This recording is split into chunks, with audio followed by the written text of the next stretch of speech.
ભરૂચ જિલ્લામાં નર્મદા નદીના પટમાં ખનીજ ચોરો બેફામ બન્યા છે, ત્યારે ઝઘડિયા તાલુકાના જૂની તરસાલી ગામ નજીક નદીના પ્રવાહમાં નાવડીઓ ઉતારીને ચાલી રહેલા મોટા પાયે રેતી ખનનનો પર્દાફાશ થયો છે.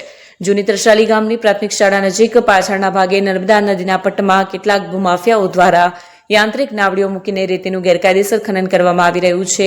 આ બાબતની જાણ સ્થાનિક જાગૃત નાગરિકોને થતા તેઓએ તાત્કાલિક ભરૂચ ભૂસ્તર વિજ્ઞાન અને ખનિજ વિભાગને બાતમી આપી.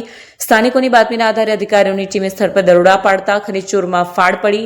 સ્થળ પરથી તપાસ દરમિયાન 2 યાંત્રિક નાવડીઓ, 2 બાજ નાવડાઓ જેવા સાધનો ગેરકાયદેસર ખનન કરતા રંગે હાથ ઝડપાયા. અધિકારીઓએ તમામ સાધનો કબજે કરી સ્થળ પર પંચનામું કરવાની કાર્યવાહી હાથ ધરી છે.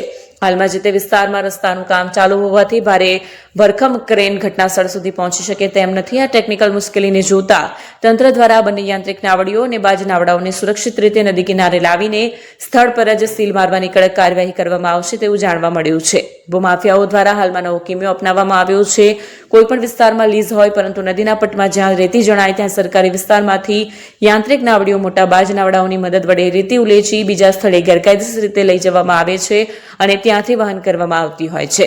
આવા ખનિજ ચોરો સામે તંત્ર દ્વારા કડક પગલાં ભરવામાં આવે તેવી લોકમાંગ ઉઠી છે. ગ્રામજનોની સમય સૂચકતાને કારણે તંત્ર દ્વારા યાંત્રિક નાવડીઓ અને બાજ કબજે કરવાની કાર્યવાહી હાથ ધરવામાં આવી છે. પરંતુ હવે અહીંયા સવાલ એ છે કે તંત્રની આ કાર્યવાહી બાદ શું ભૂમાફિયાઓ પર લગામ આવશે ખરી? શું ખાણ ખનિજ વિભાગ આ કેસમાં સંડોવાયેલા મોટા માથાઓ સુધી પહોંચશે કે પછી માત્ર સાધનો જપ્ત કરીને સંતોષ માનશે તે જોવું રહ્યું.